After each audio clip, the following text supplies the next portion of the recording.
Hello, and welcome to another episode of Ask Adam Live. This particular episode is focused on business basics. Start strong and grow fast. Let's begin the show.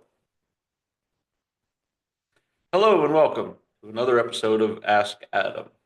Here in our business basics series, as we're starting out this physical year, we're both learning about ourselves and business.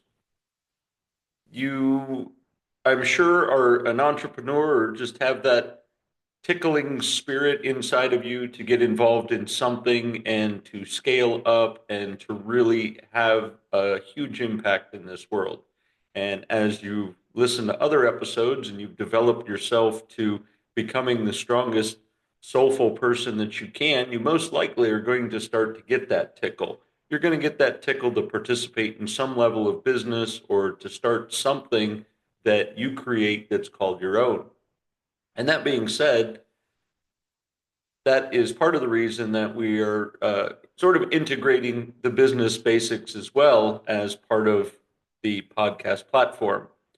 Again, just a little bit of my insight. I've owned several businesses, participated in others, dealt with sales, dealt with manufacturing, and so I have a little bit of an inkling with regards to this and feel like I have some life experience to be a qualified mentor and coach in helping to advise people and companies of the best way to do this.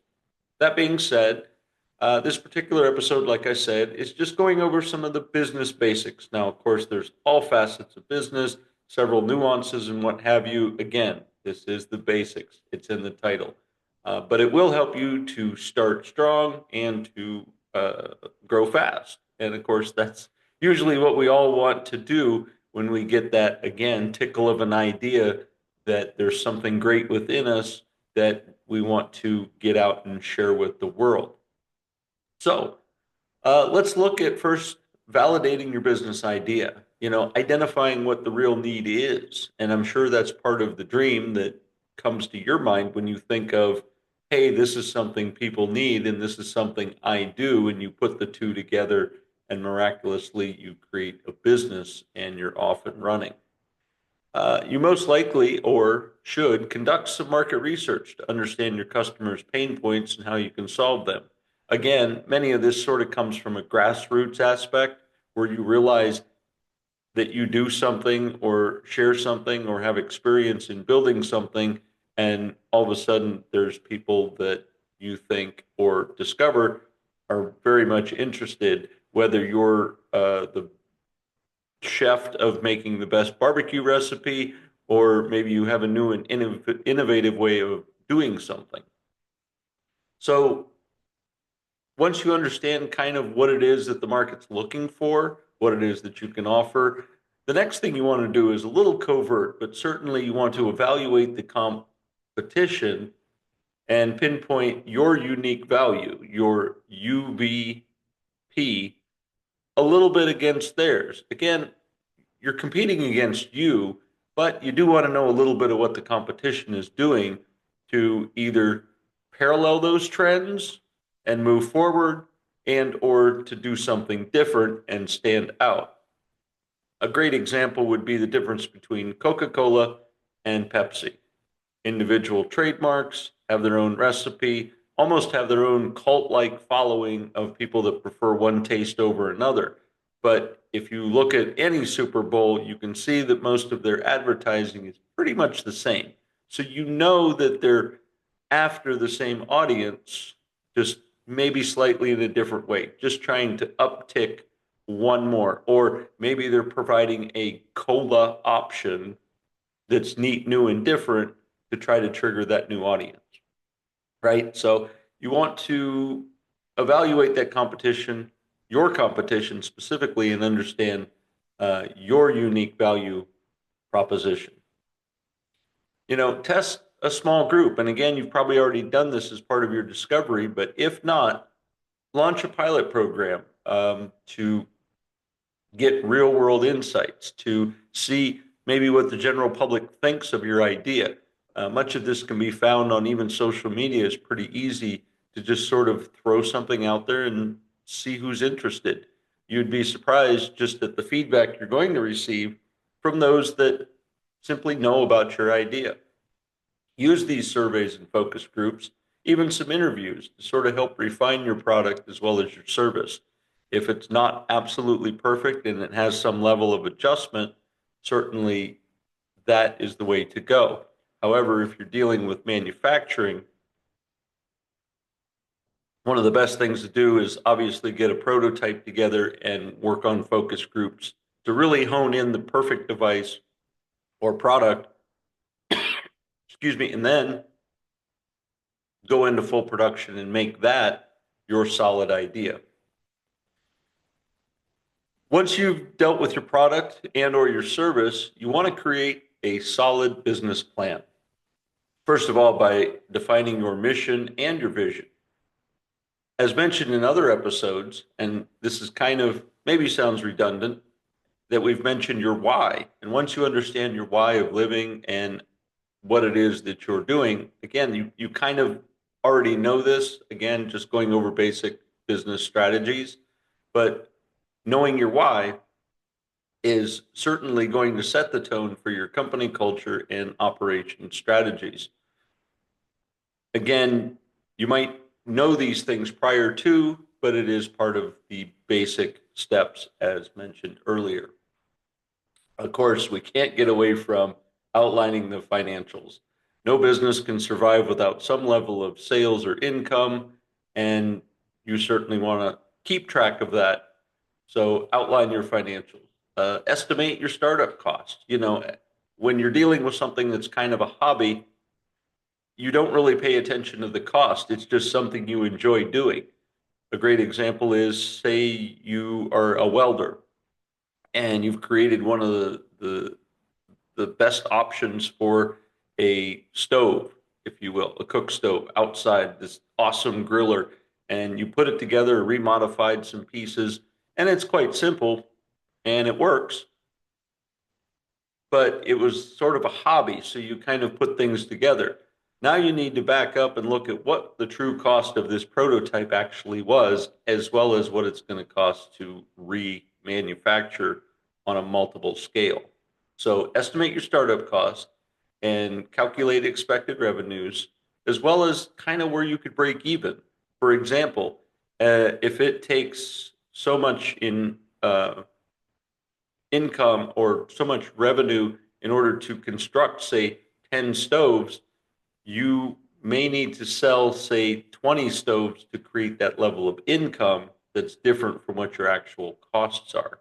Again, we're just dealing with some basics, but you'd be surprised how many businesses get started without understanding these basics. And, well, they're no longer in business. You can also consider multiple funding options, such as bootstrapping, loans, investors. And a lot of this can be based really on your goals. How do you want to scale up? Do you want to sort of feed a few sales and work your way up where you sell one, make one, sell one, make one? It's possible. It's going to be kind of a tough road, but it's your business. You do as you wish. Other options, such as many people are familiar with Shark Tank, where you present your good idea and a little bit of your business plan that is similar to this, and then you look for some of that additional funding from an investor who is either going to participate in giving some money and or some stock options in receiving revenues from that company. Plan your market and sales. Decide which channels that you want to participate in, especially with social media, network marketing, and sort of that niche market that you're looking for. If you're a designer of these cook stoves, for instance, maybe you want to go to some of the barbecue cook-offs where people who are enthusiasts for cooking, especially outdoors, might be there just perusing what the food entries are, and you could be on the side peddling your stove, because who doesn't want a great cooking stove? As well as you want to really hone in and develop your clear elevator pitch that highlights what sets you apart and what's unique about your brand, your company, and your product. Many times in conversations, people can get excited about what it is that they're producing. But if it's not a simple, concise elevator pitch, you're going to quite frankly lose many individuals that would be interested in your product, service, or company. Just because it turns into more of a long-winded conversation than this is what I do, this is what I'm about, this is how I can help you, this is what I provide. Be quick and concise. You can always have the chit chat later, but remember, you're going to talk to a lot of people about your idea. So get it really honed in to about 500 to 750 words, really no more than about, well, 30 seconds, quite frankly, is the elevator pitch. But if you really have a lot of detail or something you need to share, consider keeping it really within 3 to 5 minutes. Any more, like I said, you're going to lose your customer and your audience. Establishing the right structure and systems. Choose your business entity. Weighing the pros and cons of sole proprietorship, LLCs, corporations, or subchapter S corporations. This is where you're going to maybe look for the consulting of a legal and financial professional for these guidelines. Again, we're already starting to spend money before we worked on our product. This is something you want to keep in mind, as well as you're going to set up your operations efficiently, right? So you're implementing project managers maybe, or some tools, streamline your workflow. Is it just yourself building this on the weekend, or is it something that requires content that you're putting together? Whatever it is, you may call for the reinforcements, as they say, and need a little bit more support than just you and this endeavor. One of the things I can certainly share with you in my experience of business is don't be afraid to ask for help. And quite frankly, don't be overwhelmed by the cost of that help. Just put it in your business line item. It will work itself out. And you'll see that now you're going to start building up your income expectations in order to cover your business expenses. I found this many times in real estate because it's almost a hidden cost as a real estate broker when you're selling real estate is all the marketing and all of the even social media has made it somewhat easy, but to certain levels it's also somewhat restrictive because many of the social sites don't necessarily want you advertising directly your business. That means you actually have to subscribe to some marketing, which is some level of expense. Not to mention, everybody wants some level of print marketing when it comes to selling real estate, such as in-house brochures and stuff that's mailed to the neighborhood, and they usually want that of a higher quality. So you are going to have a lot of upfront expenses before the actual sale slash income is going to take place. So this being said, you certainly want to kind of have that in place. And if you don't have a printing press, there's several outside sources that do this for you, really with professional quality. But again, you don't try to do it with your at-home printer. Don't try to save a dollar. It honestly, the what you put into it is going to have that effect on your multiplier of what you return. Simply said. Again, we're just reviewing the basics, but much like life, and that's why I felt this is really a good subject to have. Again, starting out with some of these basic things is just like life. If you're having some issues, you certainly want to reach out for professional help. Same thing with your business. If you're starting to launch and you need extra people around, just like your business, or just like yourself as you're growing and starting to move, that you're going to collect friends around you for that support. So hand in hand, not only your individual journey through life, as well as your business journey, these are the basics. And if we're going to be well-rounded, great individuals with a soul-winning spirit, with a soul-winning company, we really have to have this understanding. And quite frankly, it's our responsibility to do this so that we're an example to others.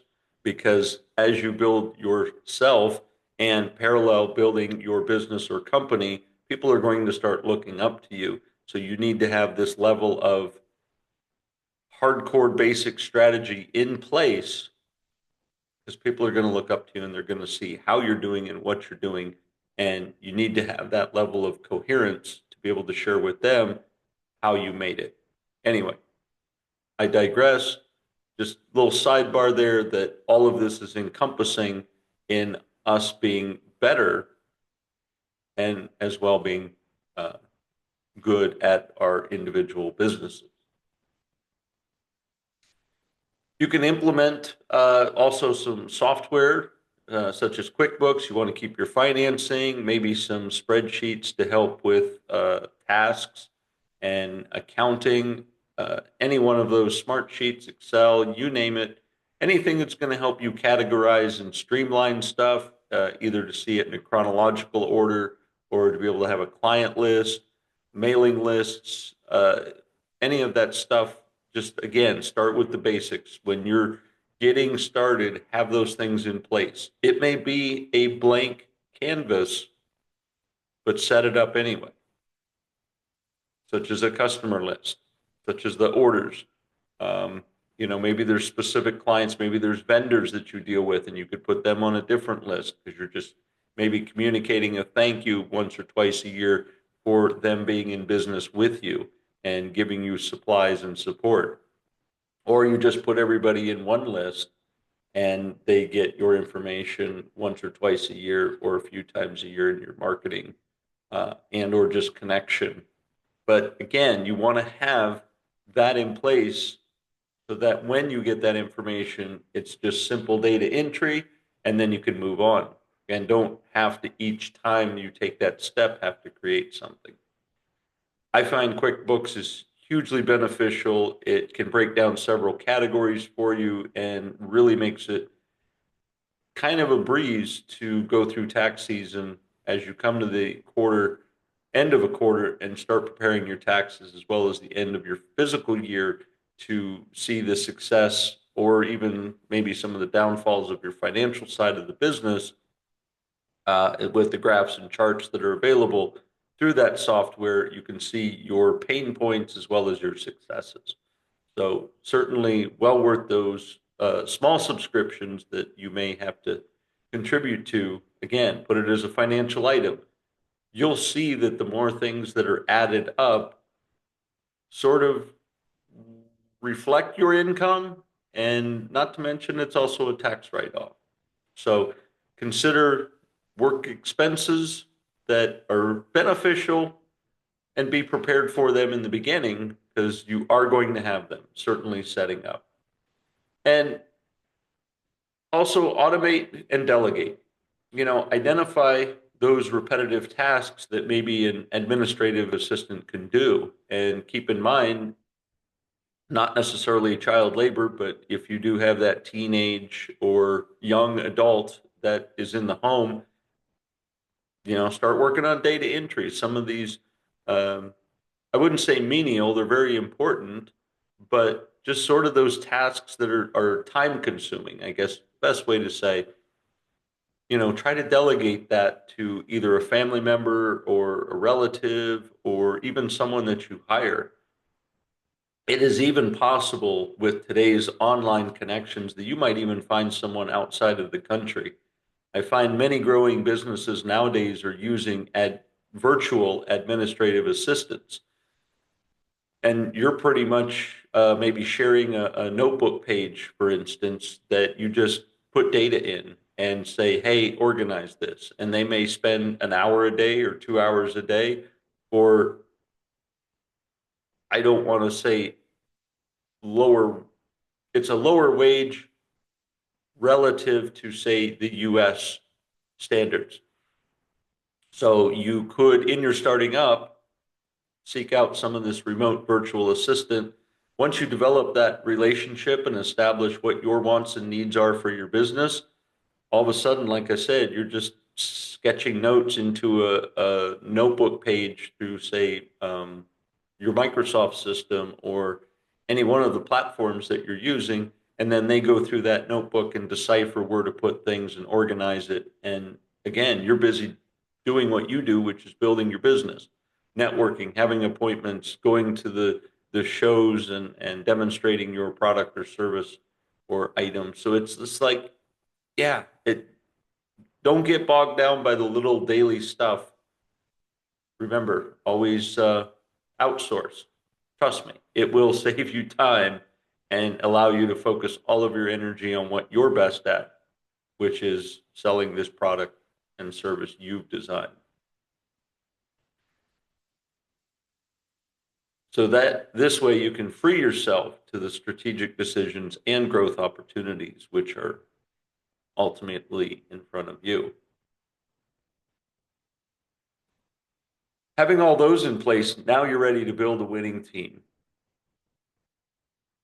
Look for people who align with your company and mission values. Again, these could be your direct sales force that you're now going to have and that you're going to meet with.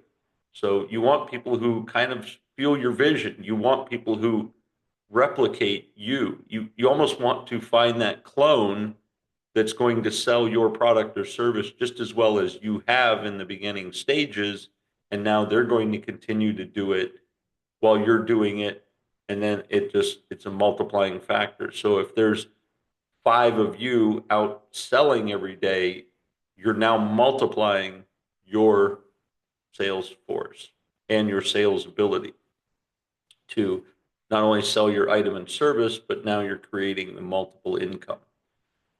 You could set this up on a commission-based system. You could set it up on a salary-based system with, of course, some standards and features that would compensate those individuals for their efforts.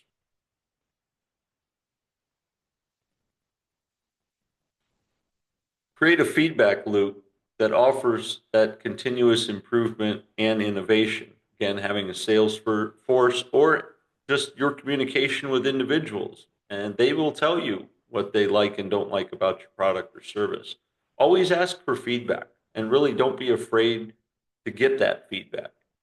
Many people that I've spoke to in business are they're doing good as long as somebody doesn't tell them something different, and then they get a little distracted or disappointed or feel, maybe just a little misplaced because there was something. But man, if selling 10 more units could be just the simple aspect of moving, say, a handle on your stove, as mentioned earlier, or maybe the like the grease that when you're cooking, have implementing a grease tray with a drip or a valve or a reservoir or something that collects the waste from cooking.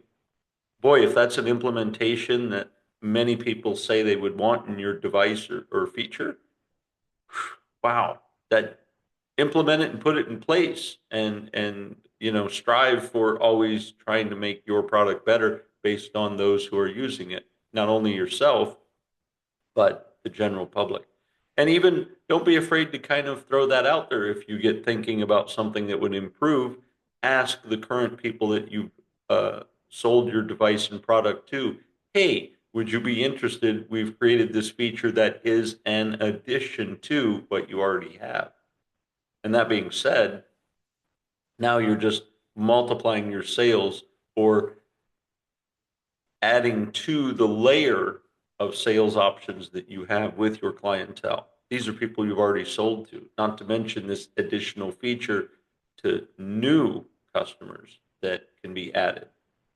So pretty soon you develop not only the core product, but now you have additional options to add to the core product. And quite frankly, that could almost sometimes be the reason they want the core product is they like the additional feature and it's specifically, say, set up or built to work with your design system. So don't be afraid of feedback, really. Yeah, some of it could be harsh, but I think you'll find some real diamonds, some real gold in that feedback from your customers and clients. Leadership is very important, so you need to maintain open communication and lead by example. Again, if you're creating or you discover these clones that are replicating what you are doing, Don't necessarily fall back on they're doing it for me. Continue to strive and work harder. You be the lead sales individual in your company, right? You don't depend on them to now replace your sales and then you get to slide back and kick back and maybe not try as hard. Be competitive with them because as strong as you're kind of guiding your sales force, that's how strong your company is going to be. And it's just going to continue to grow. And encourage ownership and recognize achievements regularly to keep morale high. You may find yourself in a business that creates franchises where individuals may be able to buy in and kind of carry out what it is you've already produced kind of on their own slash terms or through the guidance of what you've set up. So don't put any limitations on yourself. And remember, you are the company brand, you are what you're developing. So you really you have to be a leader to others. Fuel fast fuel fast growth with strategic marketing. You really have to refine your unique value proposition, as mentioned earlier. Clearly articulate what makes you stand out with your product or service. Align a message that across all channels stays consistent and memorable. Again, like the example with Coke and Pepsi. Some of their commercials and advertising have you laughing. Sometimes they trigger emotions and have you cry. But at the end of the day, they're still ingraining into your mind and memory, we are the best soft drink. So, that being said, how is your product and service going to get ingrained and to be sort of top of mind, as the marketers say, that when someone thinks of something, they think of you, even if it's not relevant, right? So align messaging across all channels, stay consistent and memorable. Maybe you have a particular theme of, again, the barbecue example where you're cooking something or you're cooking a different type of food or a different recipe, or you're maybe even if it's a mobile device, maybe you're doing it in a different location.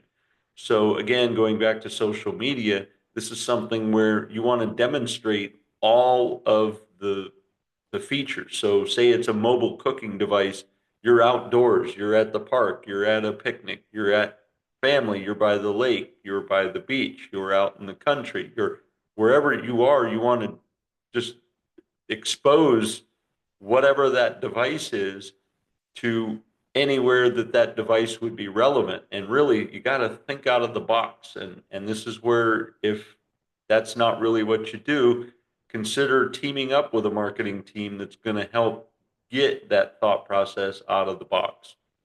That's what they do, and they could certainly share with you where your clientele is just based on their statistics. And again, not that they're going to necessarily go to the competition and say, hey, they're out cooking in the woods. But again, they're going to share a little bit of what your competition has already done. You need to mimic and mirror that to some degree without plagiarism. But again, you want your clientele to see that your cook stove can be taken out to the woods as well, right?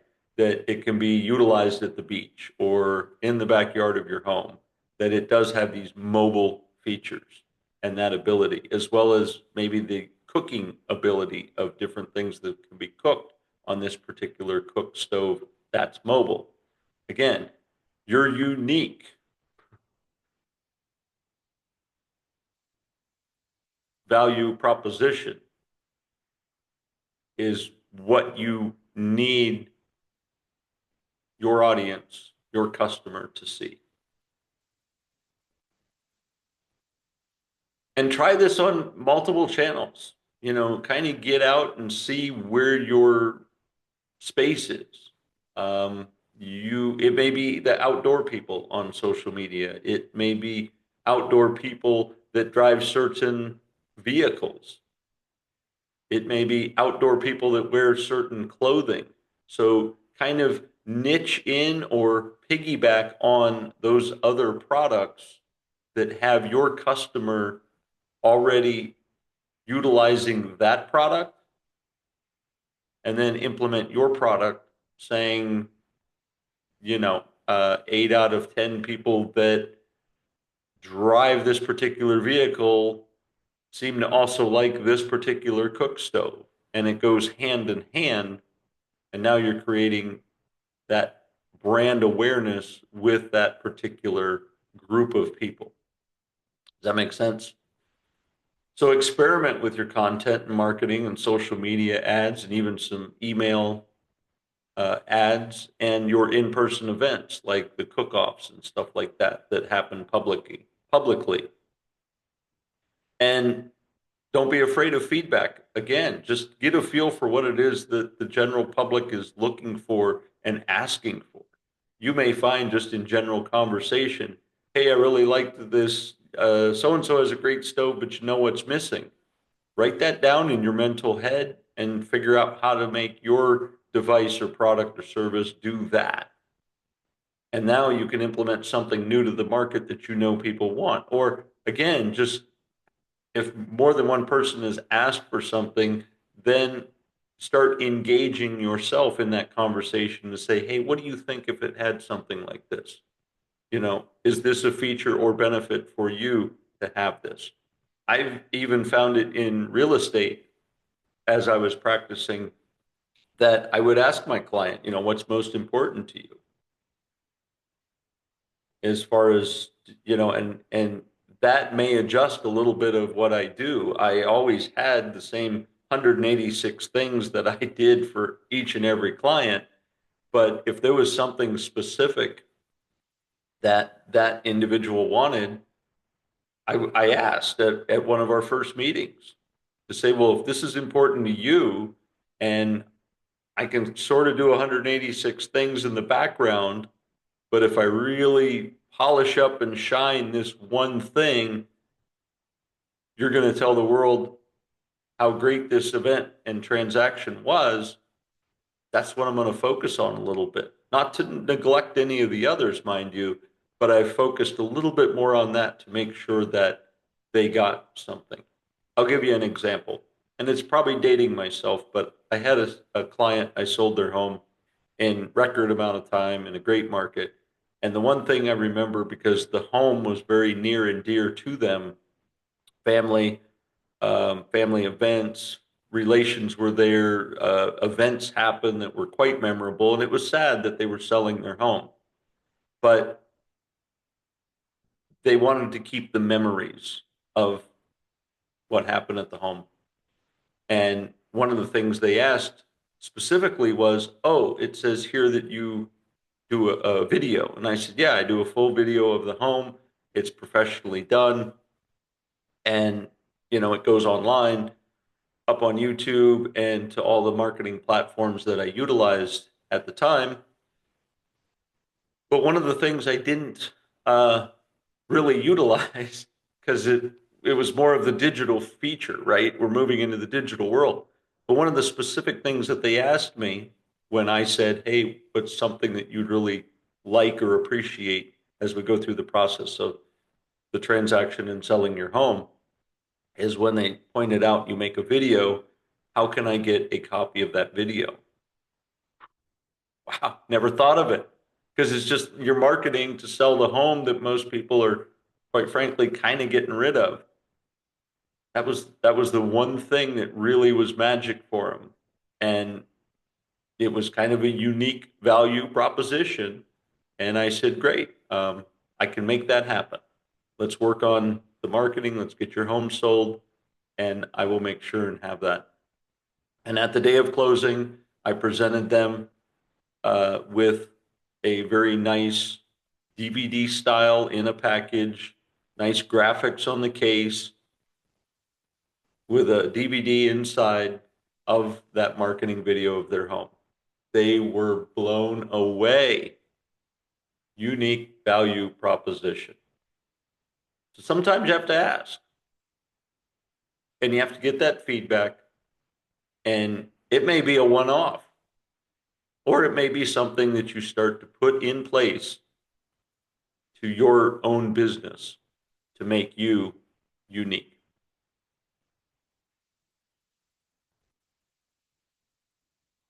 While you're at these cook-offs, this stove thing is really a great example. So I'm going to keep running with it. Is partnership and collaborate. You may make a perfect stove. There may be someone that makes great cookware that works on that stove. Network with them. Maybe collaborate with them. You could connect both of your lists, if you will, or at least share some level of your clientele list to say, hey, most people that buy this stove also buy this cookware. Now you're helping another fellow business person that's created a product that you think is marvelous. And so you recommend this cookware being utilized on your stove that you're selling. They both go hand in hand, as well as maybe some influencers. Find those people that are cooking the best chili out at the cook-offs and say, hey, would you maybe cook your chili on my stove? Would you endorse my stove? And before you know it, now you're becoming that household name with your product or service. Don't be afraid to even co-host or sponsor. While you're at these events, find out who is setting them up and operating, and become maybe an advertiser or a sponsor. There's something to be said for even sponsorship and or donation, I think is what they call it sometimes, especially in like my real estate career, to just uh, they would have what was it, the golf outings, and you could sponsor a hole, right? And so you could get your name on a sign that was there at the hole. Well, at the tee off, there was all sorts of people that got invited to these things. It wasn't necessarily agents. It might be agents, might be their financial people. It could be their best clients that are great golf players. It was more about having fun, but as well, and there was some charity raised, but nonetheless, even that sponsorship to donate some money to get your name sort of in front of people. It could have been a financial person that brought their buddy that saw my name at the tee box and went, hey, I like this guy's advertising. I like his logo. I like this. I like that. Hey, do you know him? Oh, yeah, I've had several deals with him. Oh, great. Hey, could you, like, could we connect while we're here? Or might you have his information you could share? So, yeah, just sort of having, again, front of mind awareness and sort of being out there. I remember the annual event that happened in this particular town that I practiced real estate in. And by donating to the event in some level of sponsorship, got you several mentions throughout many of the days of the event on the loudspeaker as far as sponsorship. I wasn't alone, but again, if you hear something and see something repetitively over and over, you have to ask yourself again, what does this person do and what makes them so significant that they are everywhere visually, and I'm hearing about them and there's chatter and conversations with others about them. I want to find out what's so great. Now you're face to face with that customer and client. So yeah, don't be afraid to kind of get yourself out there. Manage finances wisely. Cash flow management, very, very important. Monitor your income and expenses as well as your inventory to keep resources flowing smoothly. If you have a supplier that starts to have maybe some functional hangups with getting you the goods and services that you need to create your product or service, those are some tough conversations to have as well, but they have to be made. And you want to make those sooner than later. And you want to make those at the most strategic time, many times, because negotiating power is always key. It's, as Donald Trump stated, the art of the deal. So, for instance, maybe with your cook stove, you have a metal supplier that's providing you with sheet metal that you're manufacturing this particular stove with, and all of a sudden they have a hang up with supply. Well, you go back and say, hey, I need more metal because I'm making more stoves. And you might find they're a small business that's just not growing and can't support the growth of your business, and you might have to move on. You may be the pivotal part to say, hey, I can commit to this much in production materials from you, and that may be just what will catapult their business in the supply. But they're going to probably look for some upfront commitment from you to guarantee that their purchase of materials to provide to you is not going to go to waste in their yard, but that your commitment to purchase for the long term is going to be there. So again, focus on your business, make sure that you're building your business, and that way you can feel comfortable with committing to that long-term supply purchase with that vendor. And again, you're helping them grow. And just a sidebar, if you're helping them grow, you've just created another income stream from them. Although, yeah, you're paying for materials, but now they're going to rant and rave about how you're buying the most material from them, from everybody they talk to. And now you're going to have their customers and clients and people that they know go, hey, what is it about this stove that they're buying so much material to create this product? I want to know more about it too. So it's a win-win. But again, don't be surprised if they are going to make a adjustment in their business that they don't ask for a little more concrete commitment than maybe the initial contract and or agreement that you started with at the beginning. Just food for thought, a little nugget there to remind you that as you're growing, help them grow as well. And remember that, again, as a leader, you've got to lead by example. And as you're leading, you're starting to carry some things behind you. And not to necessarily go too far because other podcasts deal with morale and character, but remember, you're going to start placing a lot more things on your shoulders. There's going to be a lot more people dependent on your activities.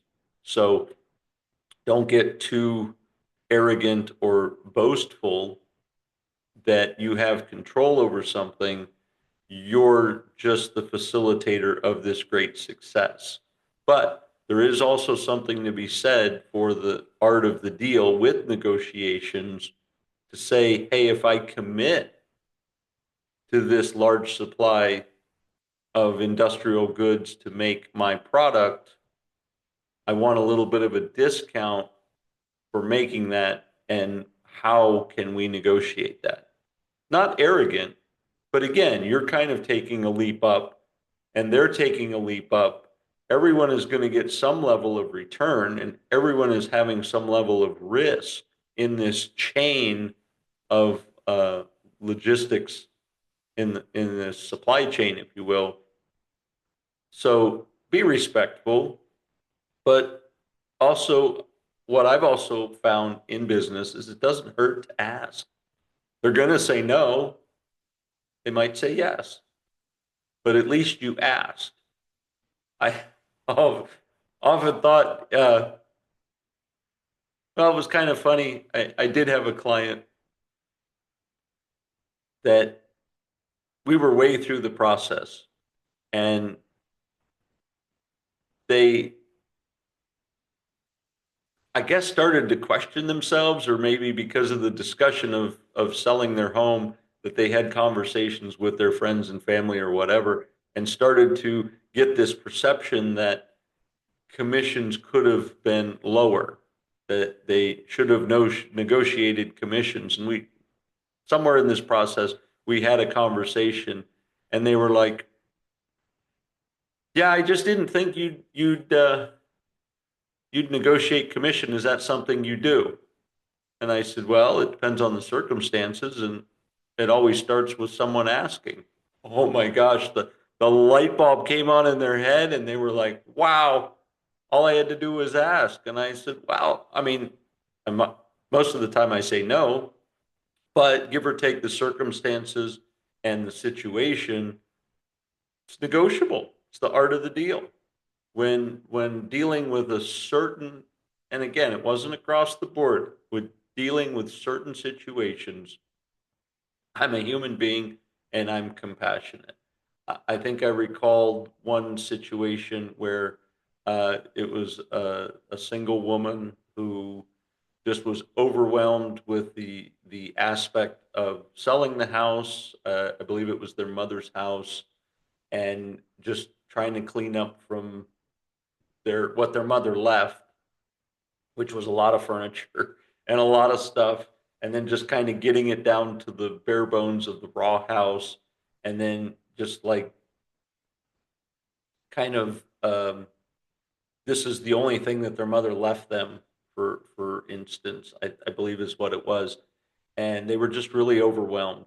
And when I looked at the market, when I looked at the situation and said, you know what, I can have this sold in about 30 days, and I'm really confident about that. But I need you to do these things. And they were willing to do certain things on their own to put that on their shoulders, that instead of an expense, it was more of sweat equity, if you will.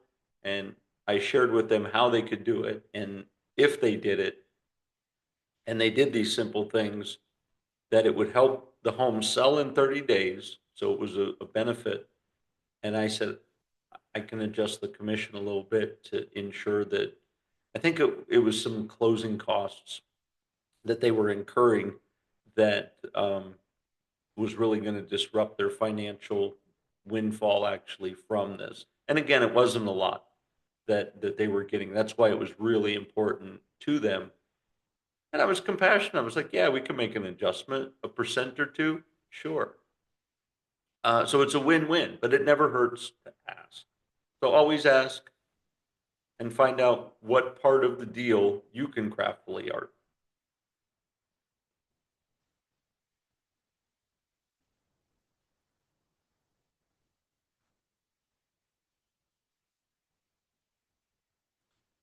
Build a safety net. Again, managing finances, build a safety net for those unexpected costs and market shift. When you start to have that windfall, put some money aside. Don't necessarily take growth as a sign that it's time to start innovating more and dumping more into marketing. I mean, if you feel that you need to, because your marketing is lagging and you really would like that extra edge, you could consider putting a little bit towards that marketing aspect, but don't bet the farm. Put some away for that rainy day, for that day where you need to float something for 60 or 90 days, where you need to buy from your supplier and you need to leverage, like to create and sell. Give yourself that cushion, because you may have to cut a check one day that will sponsor the sale. It just hasn't happened yet. So allow yourself that cushion to keep your expenses somewhat balanced, and you don't end up in a tough situation financially. Funding strategies, again, loans, grants, even some equity financing.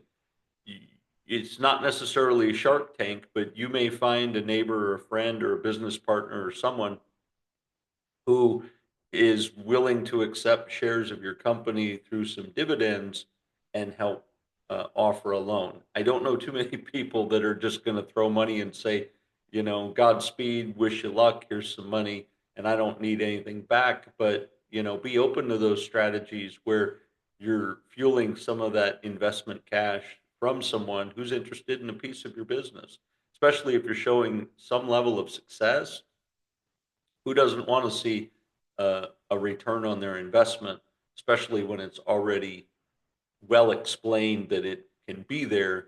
It's just the infusion of cash into your business is what's going to make it even better. Plan exactly how you'll use any funding to be able to drive that measurable growth. Again, nobody's just going to throw money, but if they can see that you have a strategy of buying more supplies, and you've implemented maybe a little bit of your workforce where no longer you're building this example of a cook stove, that you've got other people now assembling these items and putting them together and from the raw materials, that you're building up supply, which means you can go out and sell more immediately and create that immediate revenue. That's pretty interesting to an investor. Again, that shows that you're already prospecting doing something and you already are devising a way to get that income in return. So it's not a wishful, hopeful, can't wait. It's you already know it's happening because of past experience as well as your endeavors forward. And remember, profits first approach, prioritize profitability early to get you good, healthy financial habits. Reinvest in areas that yield the consistent returns, such as product improvements and marketing. Again, that feedback. If you implement something and it's working, keep running with it, and don't get too inventive crazy either. Or if it's working, keep it working. If it can be a little better, again, feedback and market research to understand that the masses want it, not just one individual. You could have one-off event and all of a sudden destroy your product or service just because one individual wanted something and you catered to it, customized, and then you thought this would be great to implement as a fixed feature in your product or service, and now all of a sudden you pretty much have cut off your clientele. So again, feedback, strategy, get advice from others. I remember it was Napoleon Hill that said he always sat down with his board of advisors. Now, granted, the secret is they were invisible in his mind, so they weren't physically there in the board meeting that you would see. But yeah, you are going to have those sit down together meetings with yourself. So don't be afraid of doing that and analyzing. And you may have one or two real advisors, not saying your business has to be invisible. You may have one or two advisors, but also consider that you're going to have those invisible individuals. Say you're dealing with the finances. So got to put the old accountant's hat on and look at it through the accountant's eyes when you're making a decision. Um, a marketing person, whatever it is, put yourself in that position and play that person. Or in your mind, what would a marketing person think? How would a marketing person see that? Study the aspects of marketing, but certainly don't make any drastic changes to your product or service unless that feedback and or the market is asking for it. Then by all means implement it and give yourself the unique valued position outside of your competitor. Adapt, innovate, and scale. Continuous improvement. Gather feedback from customers and team members to refine your products or services. Stay alert to industry trends and pivot quickly if needed. Again, as mentioned, always be adaptable, but also understand what it is that your customer and client want and are looking for, or futuristically want and are looking for. Don't necessarily pivot until you have that information, but again, be prepared to make that change. Scale your operations, upgrade technology, and expand your team or outsource tasks to handle the higher demand. As I had mentioned a little bit earlier, you may start to innovate where you've got extra people doing the assembly and you've created tools and templates where it's not the vision, it's not the assembler having the vision that you did when you put the product together. Your vision is now in a template and they're just putting pieces and assembling them together. You know, the the people building automobiles didn't have the vision of Henry Ford, but Henry Ford created via the assembly line the ability with their skills to put his dream together, making the automobile. Through that, I'm sure there was some collaboration of feeling like we're doing Henry Ford's work. Or once, you put a bunch of parts together and made a whole vehicle, there's a level of pride in that assembly process from each of the individuals. So that being said, once you set yourself up where you're scaling up with your technology or with your assembly process to handle that demand, maintain quality control through this too, to ensure that your growing customer base remains satisfied. Again, continuous feedback is hugely important. You may find that as you're scaling up, you may be skipping or losing a few steps in the process. Maybe you're not sending a thank you note in the packaging of your product or service. This is kind of important. It's kind of personal. Maybe even a handwritten note. Hey, thanks for purchasing our product or service. If there's any questions you have, please feel free to reach out to us with an email and a phone number so that they feel they have a direct contact. Are they going to call you every time? Most likely not. It's going to end up in the trash. But that one person that feels like maybe something was wrong or something got missed, or the devastation of a part or assemblage option missing, for them to be able to immediately contact you and for you to immediately be able to respond in remedying that situation is what helps to ensure you have a client and an additional salesperson that you don't have on your payroll, by the way, to be out there in society marketing and praising your product and or service. So maintain that quality of service and maintain that customer connection. Mindset and resilience. Embrace challenges as learning opportunities. When you have a tough experience with your business, don't feel beat up. It's a learning experience. Keep collaborating small wins to maintain the momentum and sometimes the motivation to keep going. Building a business that starts strong and grows fast involves more than just a great idea. It requires strategic planning and efficient systems, solid financial management, and a team aligned with your vision. Stay adaptable, prioritize customer feedback, and embrace continuous learning.